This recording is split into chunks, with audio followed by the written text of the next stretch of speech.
That was incredible. Thank you.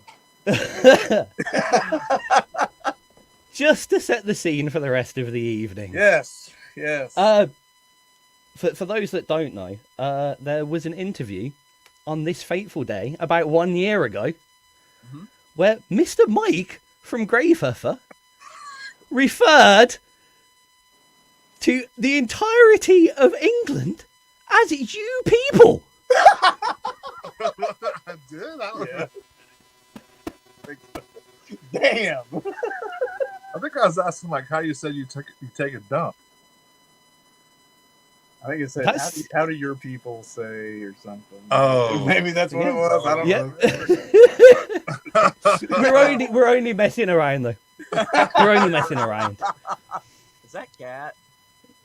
That is Cat. She's here. Hello. But more importantly, we are talking Gravehuffer. It's been a year for Gravehuffer. Yeah. It has to be said. But first, to introduce people that haven't heard your music before, I thought what better way to start off with something that I believe was very, very overdue. And that is your addition as an XRP top 40 artist. Yeah. Yeah. You finally got there with... Yeah. Finally got there with Smaller Than Death, yes. Which we were so happy about. I think it's overdue that not just that we had a Gravehuffer song in the chart, but we had some filthy dirty metal in the charts. Right? Yeah. Seriously, like, thank you, Horny Rock Show.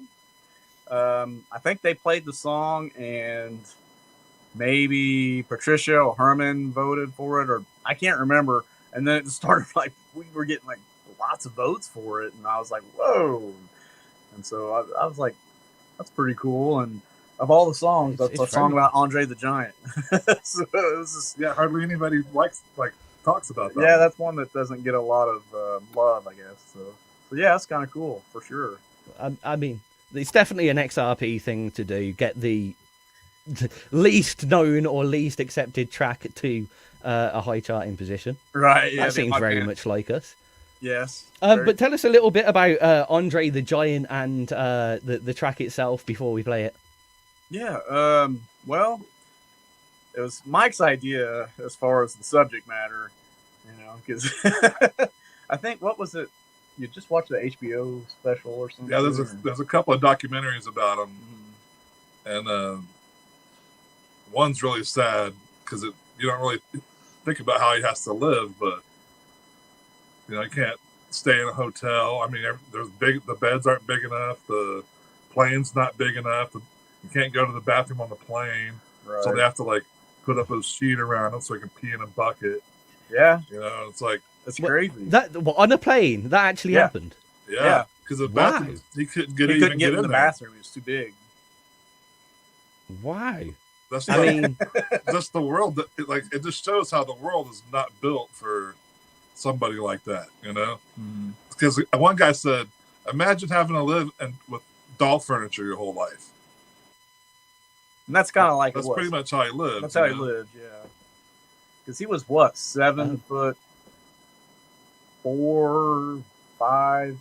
I don't know. He was huge, man. And he weighed like 500 pounds, and he was just a humongous guy. Oh, so he was big all round. It was just huge. Yeah, he was huge. Yeah. His hands like the size of he could just palm your head and lift you up.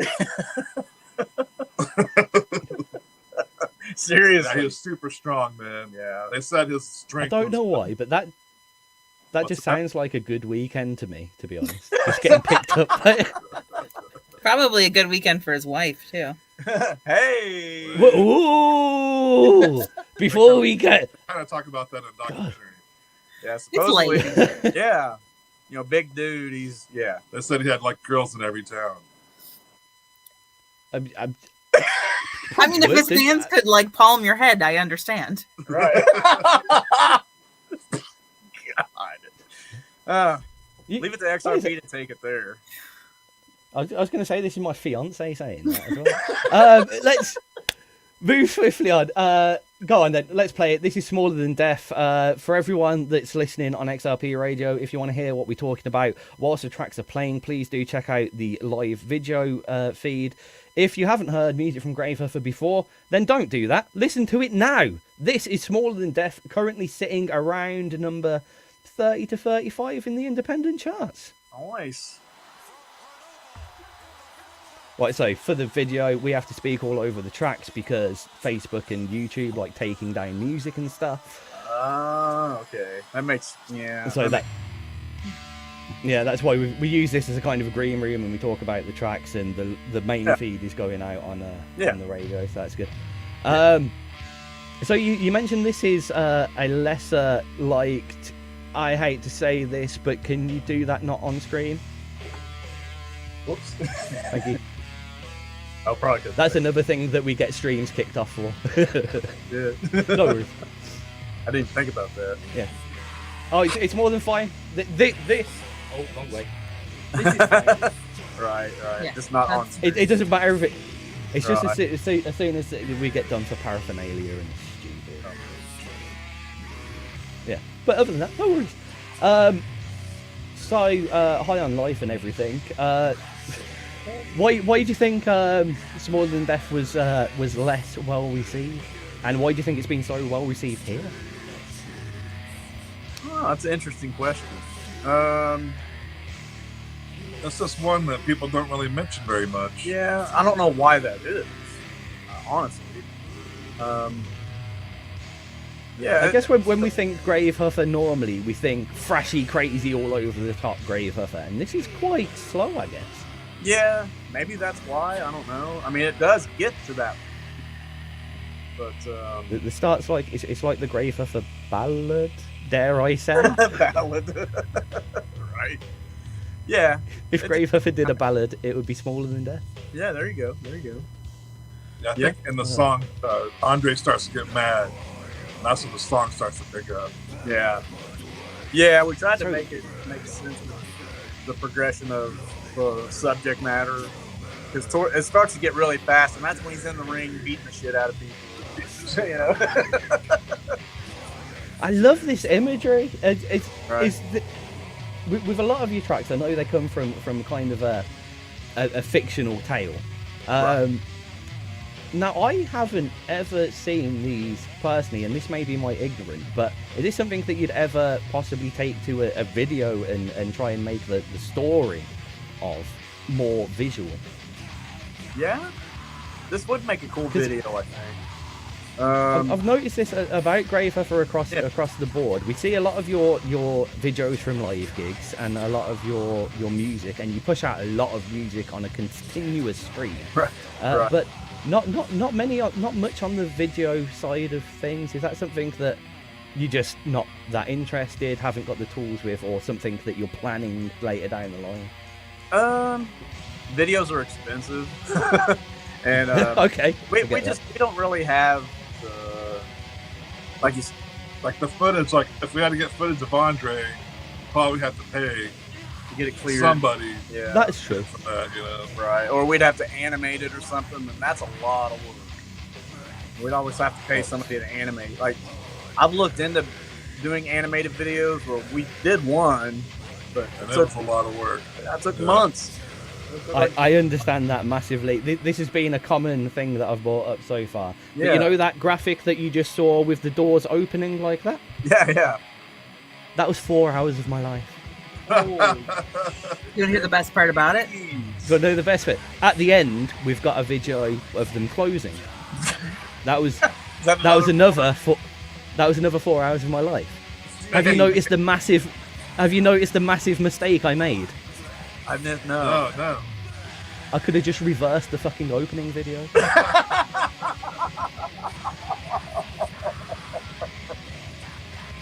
Oh my god, yeah. 8 hours of my life. It only needed to be 4. So no, I do understand the hell that is animation. We had an artist on earlier that he animated his whole video and he turned himself into a little Mario character, and it took him 8 months, I think, to complete it. Right. Yeah. So yeah. Yeah, it'd be fun to Animation, do. I mean, it's just I don't know if we're not to that point yet, where we can afford to have videos made. But it just costs a lot of money to do. Like when we record stuff, we've got it all here. We got all the gear we need here to do that. And as far as video, we haven't got to that realm yet. We'll start investing more in the equipment to do that. Maybe we should create a band. Like, if they make us a video, we'll record their album. Yeah. That's actually a good idea. If anybody knows how to make videos, we'll record your album and we'll trade. Yeah, there you go. That's actually not a bad idea. That's a really good idea. Yeah, serious. Yeah, maybe that's what we need to do. See if that's the way to go about it. You know? I looked into doing an animated video once. It was thousands of dollars. Yeah. And it was going to take months. Let me hold you there for the radio people. Yeah. That's Smaller Than Death from Gravehuffer here on XRP Radio, currently sitting definitely in the top 40 to 30, if not higher / lower down the charts. You know what I mean. Smaller Than Death. Gravehuffer getting a little bit of a revamp on XRP due to the returning of the lovely German and Patricia from Horny Rock. And I've noticed a little bit, and I don't know whether this is just something unique to XRP Radio, but you, and I don't know if you've clocked the band Mikey Massacre, seem to be... every week, it's been you then them, or them than you. Now, is this a fight? Is this a collaboration? Is this an alliance? You probably like this guy, man. His name's Mikey Massacre. I'm not sure exactly where he's from or anything, but it's just a one-man project. And, dude, it's like this full-on punk rock with, like shreddy solos, man. And, oh, my God. But then he's got other stuff, too. It's just all over the map. But, yeah, the Horny Rock show on Thursdays, they'll play us and then Mikey Massacre or vice versa every week. Oh, nice. It's really cool. And, he's into our stuff, too. And so I was like, man, that would be kind of cool to have him play on a record or something. I'm sure he'd be like, yeah, I was sitting, because the past few weeks in the charts as well, it's been Gravehuffer, then Mikey Massacre, or the other way around. And I tell you what, your track's More Than Death that we've just played and their track Death Bite, you need to do a gig together, basically. Right, yeah, I know, seriously. He's super talented, so and he like sings and plays everything, and it's crazy. But and nice of you to talk about another band, but this isn't about Mikey Massacre as much as we love him. This is about you. So I'll tell you what, I'm going to sit back a bit. I've done a few interviews with you before, so I'm going to sit back and just ask you guys, what's happened in the past year since we last spoke to you? What's been going on with Gravehuffer? Well, lots of stuff. We recorded a new record. That'll be coming out first part of next year, probably March, on CD. Then we got to wait another 6 months or so for the vinyl. But we will be uploading that to XRP probably around March when it's officially released through the label and everything. But so yeah, we got 6 new songs. One's like 22 minutes, and so yeah, I'm curious. Wait, I'm curious. One song is 22 minutes. Yeah.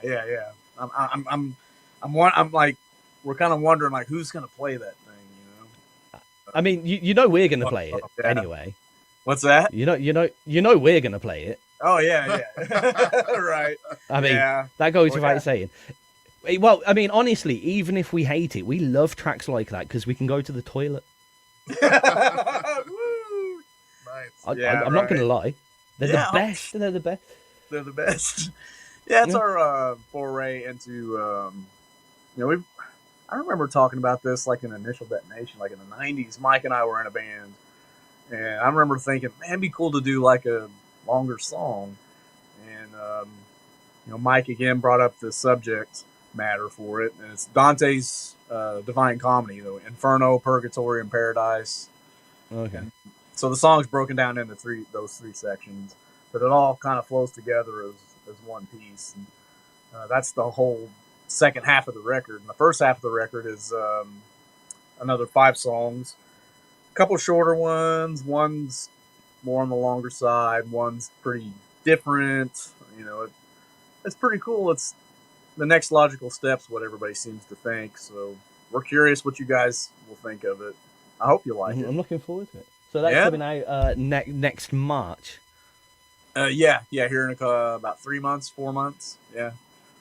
Excellent. I'm looking So, forward. yeah, to that's it. what Well, we've if let me know, because March is my birthday month, and I'm always up for doing some crazy stuff over my birthday. there you go. All right.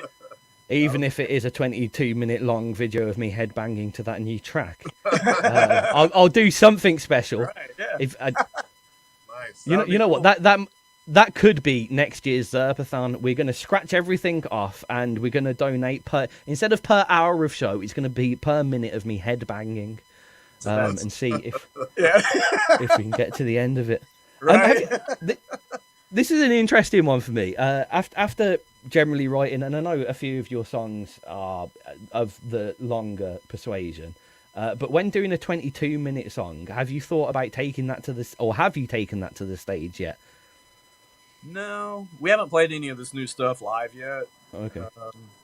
We're actually going to practice tomorrow on some of this stuff, and so we're gonna find out. So I think we're only playing like the first section of it so far. Okay. Yeah, I don't know.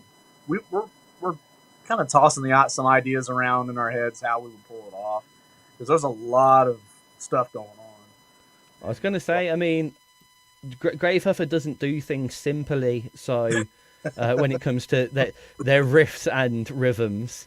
So a 22-minute Gravehuffer song, I presume, is going to be absolutely exhausting. Well, there's breaks in there. Yeah, but it's not like the kind of break where you're just going to stop and like, right, wait a minute, everyone, we just have a cuppa. It's going to be fine. Have a cuppa. Maybe. I don't know. I tell you what, it'll be one hell of a unique gig if just halfway through a song you stop, pot of tea out for everyone. Here you go. We're just gonna have to sit down, tea and cakes. That's okay. Too, ready to play. That's now. too Awesome. British. That actually would be awesome. That'd be awesome. That's too British for these racists. Whoa! I didn't even say that. It wasn't even me this time. What were you gonna say? Something racist.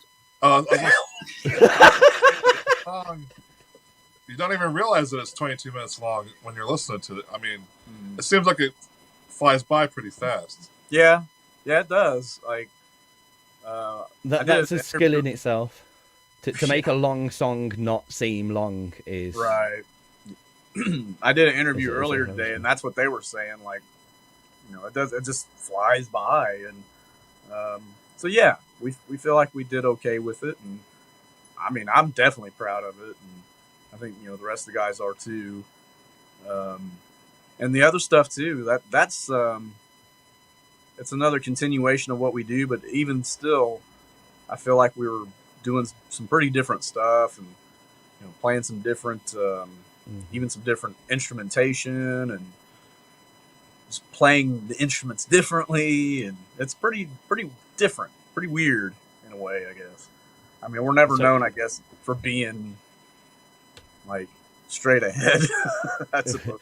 Yeah, I mean, you wouldn't catch Gravehuffer on the mainstream top 40. That is true. But even though it would be low, how great would be that? Taylor Swift, Gravehuffer, Justin Bieber, wicked.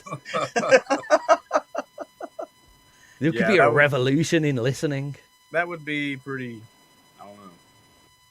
That'd be pretty. I don't know. I don't even know what to think about that. But we're not there at the new EP/album yet. We're still it's still in the reels of the Necro Eclosion album, which is out on that absolutely gorgeous. Was it purposefully glow in the dark vinyl or UV vinyl, or did you find that out as an afterthought? No, actually, that one picture you probably saw was somebody's Necro Eclosion vinyl under a black light, and so it looks like it glows. But it looks awesome. Yeah, it does look really cool the way it looks. But It makes me want to only listen to vinyl in UV light. Right. Well, usually when I'm sitting around at home, that's what I listen to. I don't listen to. I was going to say, because you're very strong pushers of vinyl.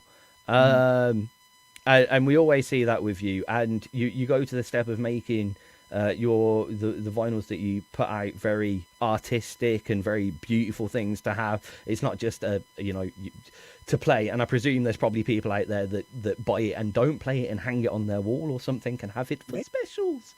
Right. Which I'm sure.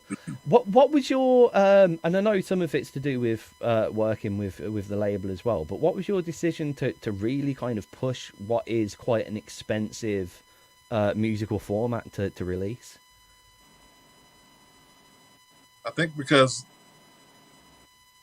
it makes it kind of like official, it's like we put CDs out, all right, we can put a CD out ourselves, so it only costs you a couple of hundred, like $200 or $300 to put out 100 CDs, right? But vinyl costs you about $2,000 or $3,000 to do like 250. We can't afford that, so that's why when you get the labels help. To me, it's really exciting to get your music on it, on vinyl. I mean, it's a nicer thing overall. It's just to have. I'd love to have something that I've done on vinyl, but I actually have to write some good music at some point. But it's definitely a thing that you don't see and does kind of, for want of a better description, put you across as one of the more elite bands that have gone that extra step. And it does kind of brand you as a more, I don't want to say this, but more of a band, which is weird. But what I'm quite interested about, and this is just an insight, you don't have to give this away. This is me punting for information for all the independent bands out there. But when you get these vinyl runs done, as a metal band, because vinyls, you think typically, DJs, electronica music, or very old stuff, 70s, 80s classics. So as a metal band, you're not expecting typically, or I'm not, as you know, I like metal music, but I'm not the biggest metal follower in the world, so I don't know. But I wouldn't expect you to come with vinyls. How have your fans received them? Do they seem to fly out, or is it like the hardcore fans will kind of get them? It's probably our best selling, I hate to use this word, but product. It's our best piece of merch that sells the most is the vinyl. And I think go ahead. Well, I think a lot of people in the underground scene, most of them have turntables, and most of them would rather buy vinyl than a CD, given the chance. Right. Yeah. Or that's been my experience at shows. Sure. Yeah, I know we're the same way. Like if we're playing with a band and they have vinyl, I mean, man, that's the first thing we go for. Yeah, that's the first thing I look for is records. Yeah, do they have vinyl? And there's a lot of metalheads that's just strictly what they buy. Really? Yeah, it's kind of crazy. That really surprises me, but that's so cool. And I like the fact that because I can tell it's not just you, but other people in the scene will be like you and be like, oh, I'm looking for the vinyl first. Right. Which is awesome. So there is quite a few metal bands in your kind of scene and area that are going for the vinyl release as their main kind of product focus, as it were. Oh yeah, for sure. I mean, I'd say about 75% of the bands we play with at least have a one or more vinyl releases at their merch table. Okay. So, I mean, it's pretty common. Right, I had no idea. And really enlightened. This may be. I just started talking to you out of pure interest to myself. It may be boring for some of the other listeners, but I find that so interesting. I'm going to ask one more boring question just whilst I've got you, and then I do want to play something from the Necroeclosion album. But do you find that and remember, I am not actually 12 years old. I just look it. Do you find that there's an obvious kind of demographic or age split within your music? Do you find that you're getting, because of vinyls, are there less young people buying your music, or have you realised kind of your key audience is people of the same age of you, and that doesn't matter because everyone has got turntables? You know, I feel like the last year or two, more of the younger crowd has been getting into Gravehuffer and bands like us and buying vinyl. Before, like prior to that, maybe it was a little bit more of the older crowd. But I feel like within the last couple of years that it is more of the younger crowd. I don't know if they're like getting fed up with, not fed up, that's a bad word, but maybe they're wanting to do something other than stream from Spotify or wherever, you know, and you know they're wanting to. I guess I think that a lot of young people were born and went through the start of their lives in a non-physical market. So all of a sudden they're finding out they can have things that are theirs. They're tangible, real. Yeah. No, sure. Yeah, I've seen that. Anyway, I did want to play and possibly the most popular song on XRP from the Necroeclosion album. Ghost Dance kind of went a little bit wild, and I think this was another down to the horns reason for this. So, balls, I pressed the wrong button there. Sorry. So tell us a little bit about Ghost Dance and how you kind of put the track together. I think that was a mic riff, actually, initially. Yeah. And I think that's usually what we do. One or the other of us will come up with a part, and then we'll just bounce ideas off each other until we think we've got a song. And that first riff, that was something that's been around for a while. Like I remember doing that, like maybe the album before, maybe that was something that had been floating around. And it was something we always wanted to do something with, but we never could figure something out for it. And all of a sudden, it just went boom, and we wrote the song in a day. And yeah, it was crazy. It came together so fast. And then the subject matter, I don't know who came up with that, or not came up, or who suggested that, but Travis, that was the second set of lyrics he wrote for the band. The first was Death Before Disco. And because that was our previous singer, James, had just left. And we got Travis right as we were recording vocals. And so he was like, he hit the ground running. And man, he wrote some really good lyrics for it. It's about the Wounded Knee Massacre, which is a really unfortunate event in American history. The American government basically took all the weapons away from the Native Americans and then just massacred them. There was no battle. It was a massacre. And so, yeah, it's very fucked up, if I may use that language. But yeah, I mean, that was it. And so, yeah. Here we go. This is Ghost Dance from Gravehuffer. As he trails off. Wicked. I could see somewhere in your mind there's another sentence here, but oh no. I don't know, who knows what. I like how you called them old though in that. What's that? Like just you were like, you know, vinyls, do kids like those or people your age? Look, right, I'm trying to get in as many after last year, as many surreptitious little jabs as I can. That's ageist. It's ageist. Oh, and then you're talking about collecting vinyls, and I'm sitting here like the only person I know that like loves metal and collects anything is Joe, and he collects VHS tapes. Oh, Joe. Yeah. Oh, have you seen Joe's VHS collection? Yes. Yeah. He would come to board meetings and be like, I got this 7 more copies of of Jurassic Park. That's it. He had Why? 7 sealed copies of Jurassic Park. Yeah, he No. like gets legit excited about that stuff. Like That's like hilarious. stacked, framed around the doors and shit. You even Yeah, have a VHS player? I think I have. He got one. Not hooked up. My kids, he he has got all mad excited the one time. he still watches it. Really? Yeah. Nice. Yeah, I haven't watched the VHS in years. Like 12 years or more.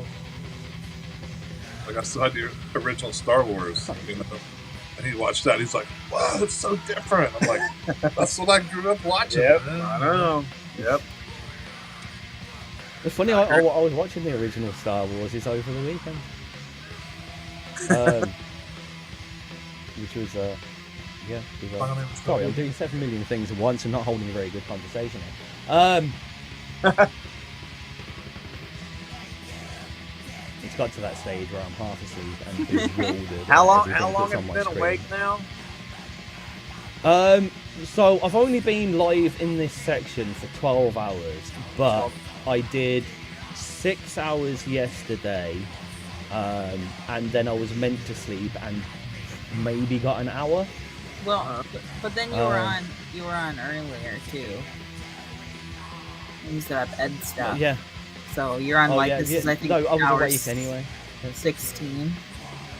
Yeah. Yeah, I was 16 today, did 6 yesterday, haven't slept, got another 18 to do. Jeez. And I'm last gonna go to time bed you got- at some point. You're going to Last bed. time I think you got me just after I'd had a bit of rest, so I wasn't too bad. Yeah. But yeah, you just be glad that you're not here in an hour's time, because I can tell that in an hour's time.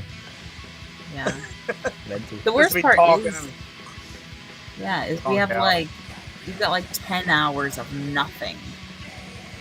Like No, you're the just- last interview of the night, and then tomorrow we have a bunch of stuff booked. But he's got like 10 hours of he has to entertain himself Oh God.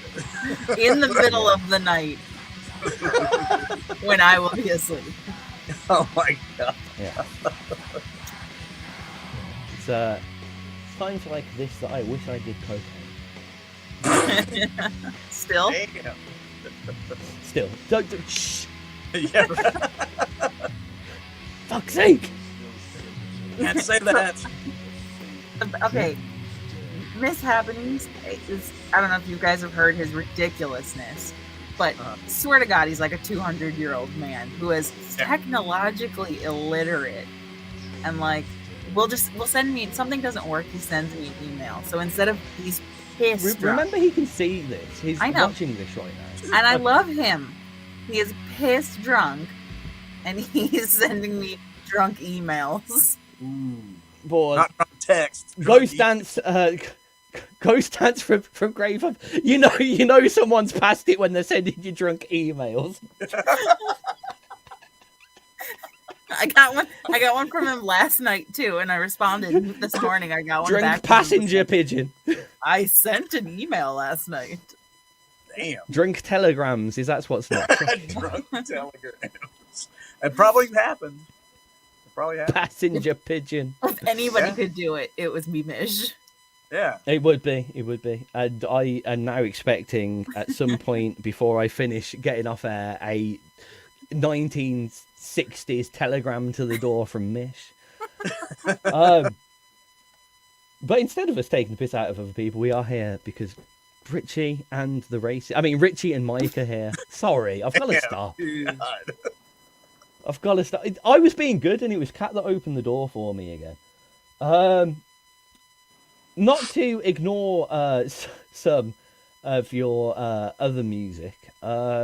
Previous to Necro Eclosion was Blasphemy music. Your fault. Your fault. Yes. And that's your fault that you didn't know. Look how mad he is. You know why? You know why I've pulled that face? Because I have just realised. Oh no, I can't even have a go at you now. Bollocks. Yeah, have a go at I was going to say, I remember during the last interview that we found out that we didn't have some of your music. And I was about to go, oh, that's why, because it's your fault. But no, that's what I have got. So, Woo! yeah. Well, on that note, we may as well go for the title track, as everything does seem to be my fault right at the moment. I know, right? So we're probably doing this in the wrong order, actually. We're reversing through the history of Gravehuffer. Hey, it's all good. That's a good way to do, isn't it? That's a good way It's to do almost it. like I planned it. Yeah. Something like that. So this is Gravehuffer in a slightly different format than they are today. Mm-hmm. And I was hoping that you would fill in that blank. Oh, okay. I don't remember everyone's names. I'm sorry. Yeah, no, that was Mike and I, and James Heiser was the vocalist, and Larry Deerdorf was on drums, and we had a guest solo from a guy named Carlo Regatas, who used to be in a band called Carcass, and they're from Liverpool. I think he still lives there, actually. But, yeah, awesome guys. Awesome. He's a great player. I remember when he sent me the solo, I was like, oh, my gosh, I just couldn't believe it. And I was sitting there and, I think it was like 10:30 at night or something. And I get the email from him, and I'm listening to it. And I'm like, holy shit, I can't wait till the guys hear this, And you can tell he worked really hard on it and spent a lot of time on it. And there's multiple guitar parts, and I mean, it's a piece of music unto itself, besides the song. So yeah, it was a lot of fun to do. But it's funny, we didn't have a title track for that record until we decided to put it on vinyl, and then the label we were with at the time suggested we record a couple extra songs to be vinyl bonus tracks. Because we had released the CD probably, it was almost a year before the vinyl came out, if I'm not mistaken. I can't remember for sure. But anyway, so Mike and I got together and wrote that. And that was the last song Larry played on, I'm pretty sure. Yeah, I think so. Yeah. And so, yeah. But yeah, it came together pretty quick. And James wrote some really cool lyrics. I think it was about the time Trump got elected. And so, oh right, okay, we won't play this one then. No. So yeah, that was James's basically his reaction to that whole thing. Oh no, that's fine. Then we can play that. As long as it's on the right side of the fence, yeah, or the left side of the fence. Yeah, right, whatever. Yeah. We all know what we mean. Let's not get too political. This is your fault from Gravehuffer, and I'm going to get a drink before I can not speak anymore because my mouth is sandpaper. Sandpaper. Right, bear with me for 1 sec. I'm sure Kat will keep you entertained, but my tongue is starting to stick to the roof of my mouth. Oh, I bet. I like that he tucked his polo into his pajama pants.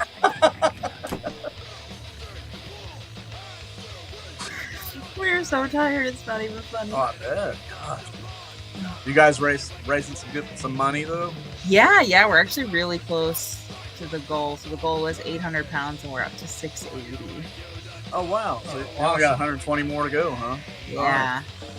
That's pretty good. Yeah. How long does it go? Sometime Monday. Sometime Monday.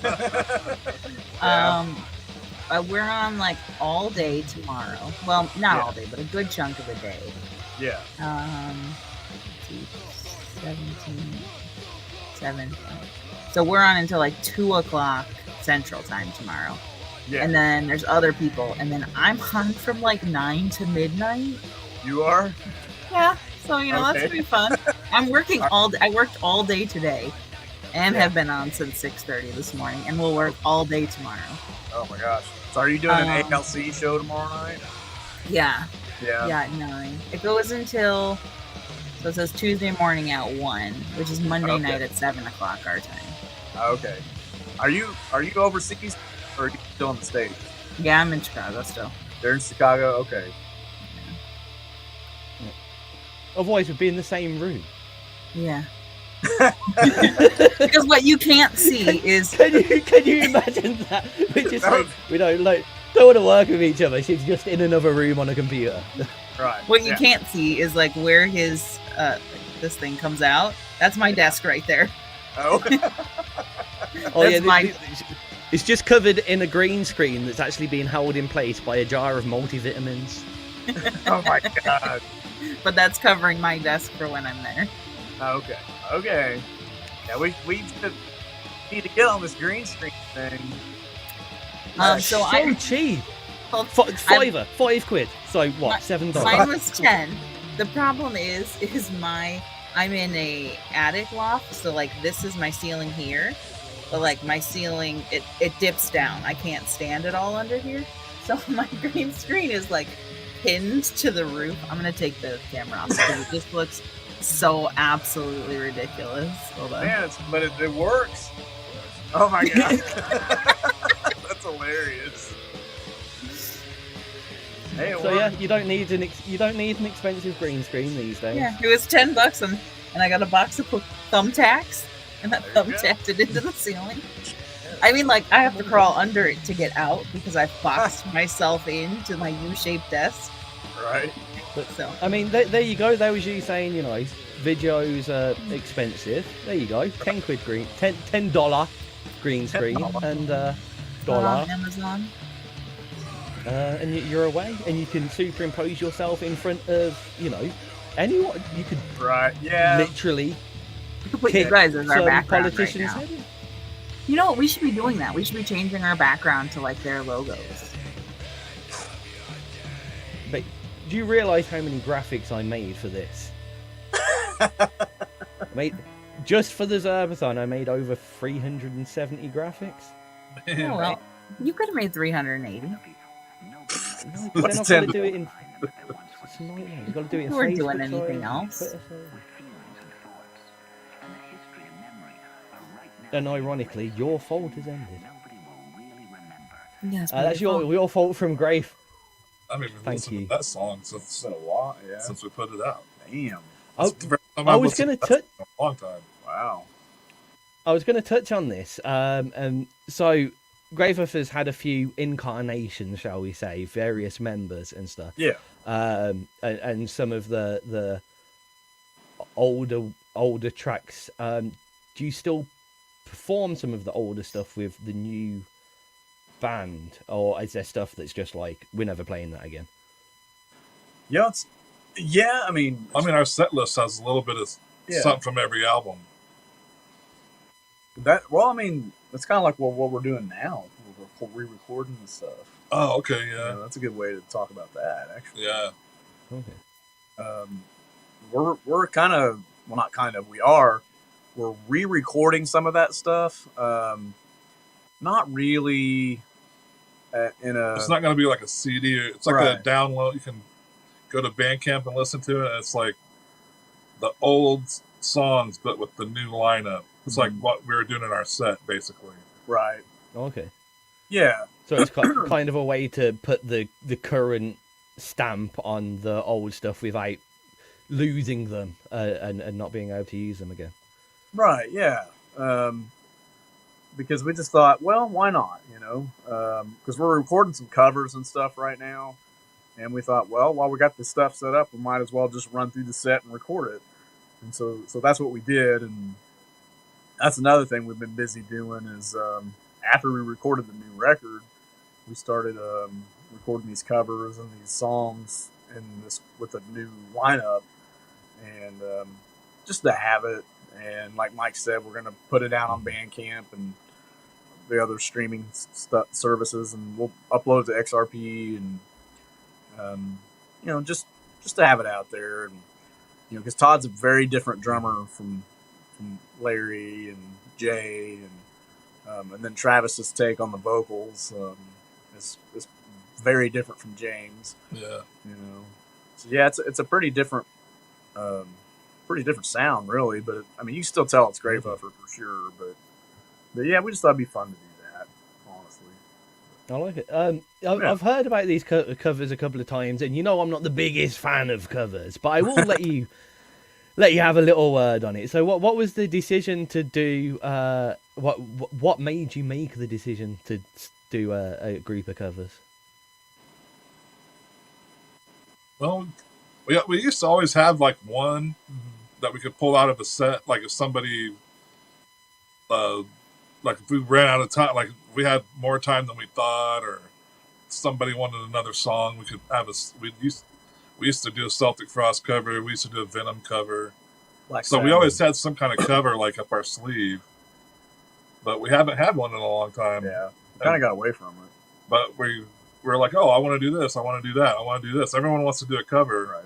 So we're like, all right, let's everybody just pick a couple of covers and we'll do them. So that's kind of what's going on. Is everybody's, we'll probably do a few more, another handful of covers coming up pretty soon. But I'm going to allow this to be open because, again, as I said, I'm not big on covers, but I'm happy for other people to have an opinion. Whether they're right or wrong, I'll decide afterwards.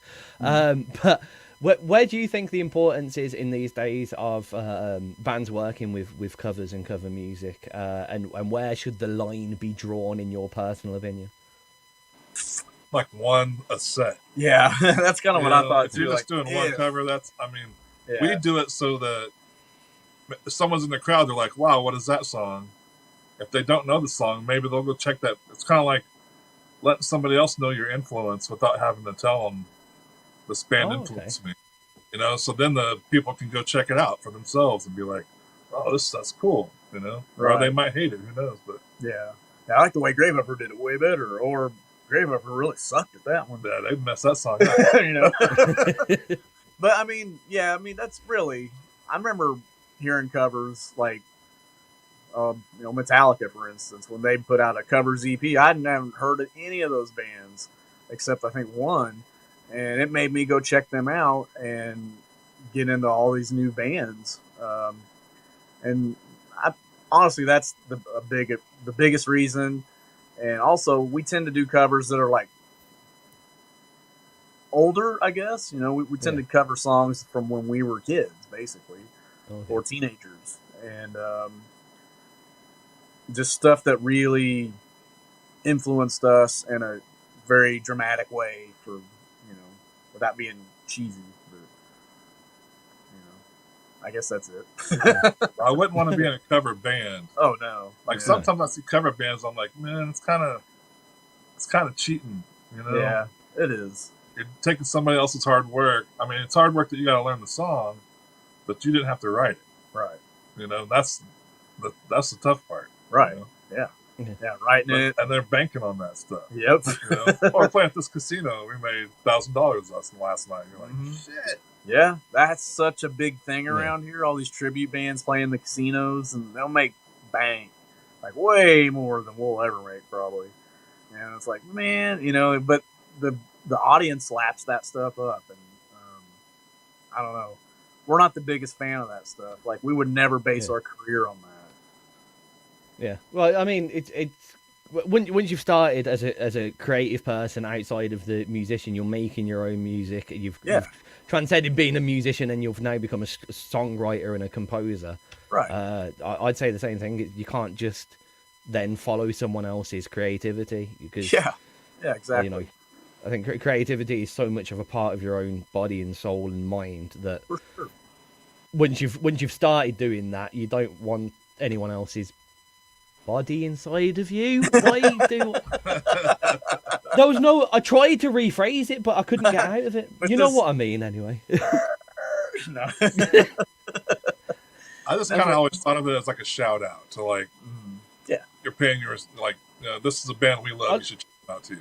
Just paying I like that though, because again, we've done interviews with you and we've talked a lot about your music and stuff like that. That's why I wanted to be a little bit different today, because I am not in the metal scene, and I'm finding out so much stuff that I didn't realise. Because you think of cover bands or people that put covers in their set, and it's typical that they go for something popular that everyone knows. So, It's like, oh, it's the guy that did the Justin Bieber cover. I don't know why I'm so obsessed with Justin Bieber today, but let's ignore that slightly.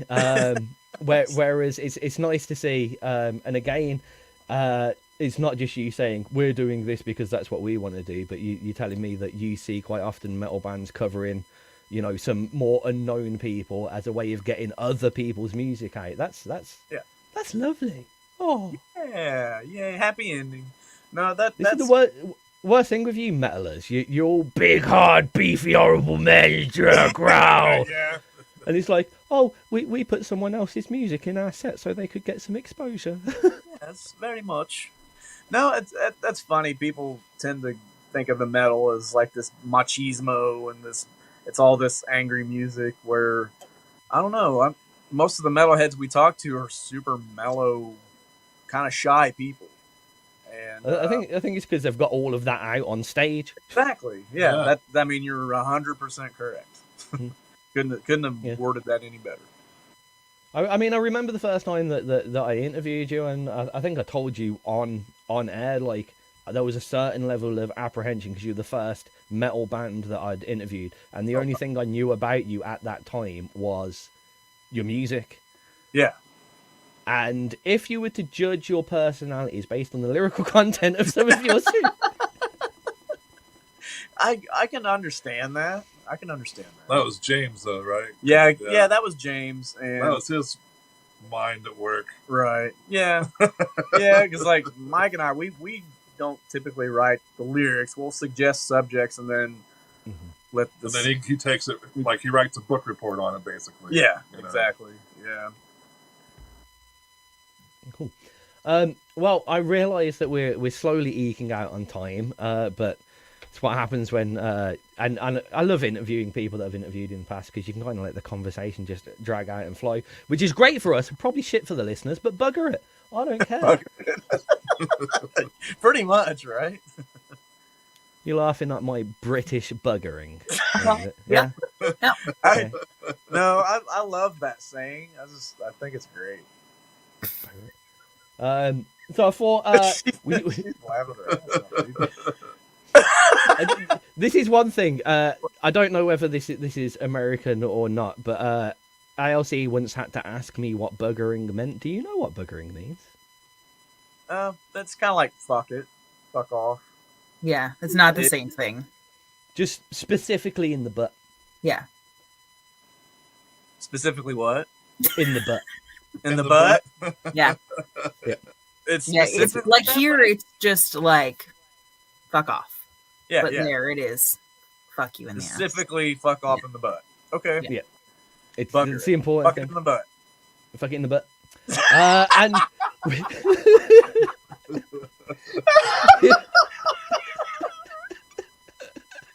oh my god. Only here on XRP Radio, ladies and jelly spoons. Richie's lost. We've lost Richie for the night. Whilst he recovers, I'm losing it now. I'm gonna play. We introduced Gravehuffer today with a track that Craig Allen Hecht made that name drops Gravehuffer.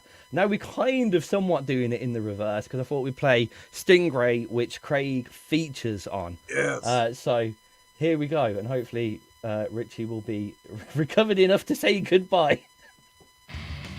I don't know why that. For some reason, my mind went to, I thought you were going to ask him if he knew what dogging was. What is? Why would I ask him what dogging is? I don't know! Because you ask everybody that. Do you know what dogging is? Is that where like someone goes out in the park in the car? Yeah. How do you Okay, know that? No idea. Just go out to the park and some random person you have sex with them. What's it called? Dogging. Dogging? Yeah. Okay. Yeah, I thought you the said general. dog. Normally, it's a husband will drive his wife to a abandoned car park. The wife will start to enjoy herself in the front seat, and then people can come and just have a look. My God, man! Oh my God! That's the best description. I don't know what intricacy. I don't know what I would like. Oh my God. Wow. Have a look, Steve. I'd have to go tell somebody. Hey. Oh my God. I have a feeling that it's not as popular in this day and age because I know if there was anywhere near something like that on. So like, Right. is this just like all over Britain, or is it just the Midlands, or? Right, I like the fact that you've automatically associated this as a British thing. This is nice. It's not an American thing. I've never heard of that. I'm gonna Google it. That's gonna be in your search history. Listen, You should. That's not the worst thing that's in her search history. I can only imagine. You don't imagine too hard. dogging is a British English slang term. Okay, but I presume dogging may be a British slang term, but the activity, I presume, is not just. Yeah, no, it's British. Yeah, okay, fine. What we all do is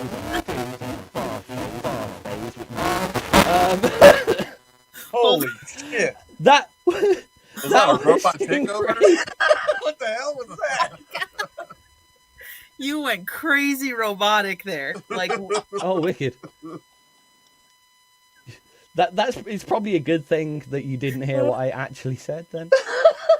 It's like censoring him automatically, dude. Like, it's just gonna be... Oh, dude. Whew. Oh, well, in true fashion, once again, I can't do a Gravehuffer interview without dying in laughter by the end of it.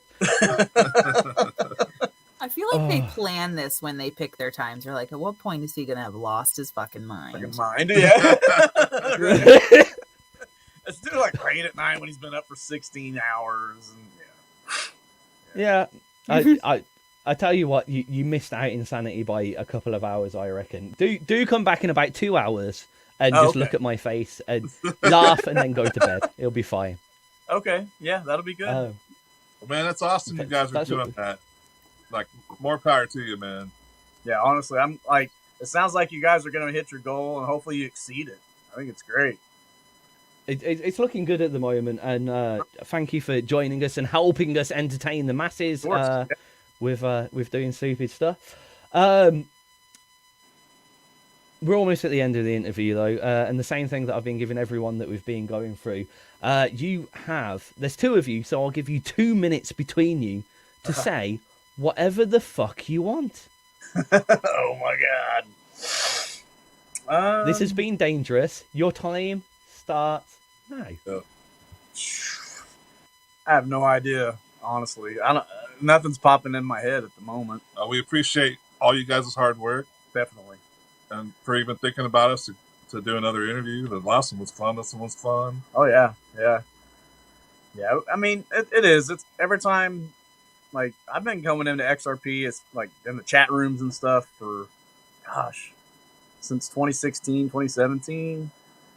And, I mean, it's been a little while, and I feel like you guys are always super friendly with everybody that comes in there. And every DJ that I've ever talked to in there has been fantastic. And I've met so many cool bands in there as well. And that's one thing I like about doing the internet radio. You just never know who you're going to talk to and what connection you're going to make or who you're going to network with. And I think bands need to go into these chat rooms more often and start talking to people and letting their presence be known and just try to network and get to know people better. Because let's say you're playing a show somewhere, like we'll have people walking up to us, "Hey, I heard you on blah blah blah station," or "Hey, I know you. I met you at this in this chat room on this station." Or, I mean, it's pretty crazy, like meeting your internet friends in real life, so to speak. It's pretty cool. And that's all. Yeah, that's always really nice, really cool. It is.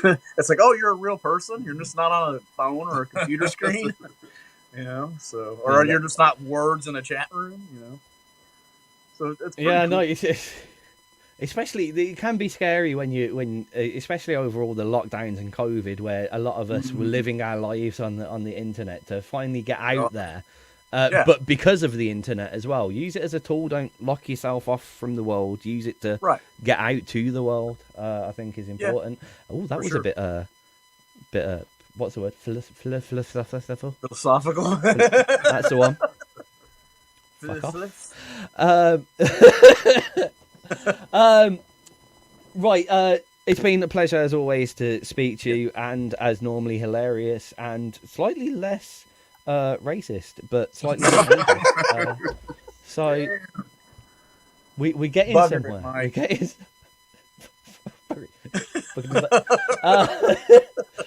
Let's not start that. We won't.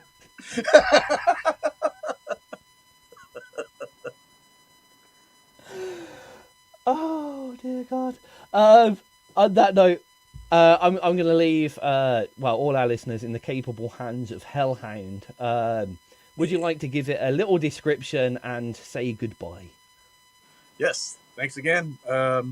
Hellhound is about the old blues guitarist Robert Johnson, and I believe he's got a song that references the Hellhounds on his trail, and that's the sample at the beginning of the song. And it's basically just a song about him and coming to the crossroads, which is where, Mississippi or something. Yep. But yeah, it's basically about, old blues music and how it came to be and how much it's influenced what we do today, basically.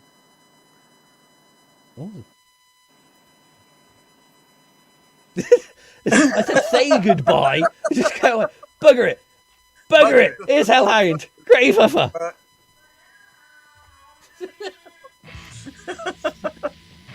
That's hilarious as always. Sorry, I'm less unformed than I usually. Well, I was last. Well, saying that, I can't remember half of last time, so I just remember being having to call the self-out racism hotline afterwards. Racism or something. That was a joke in my mind there. It didn't quite come out of my mouth.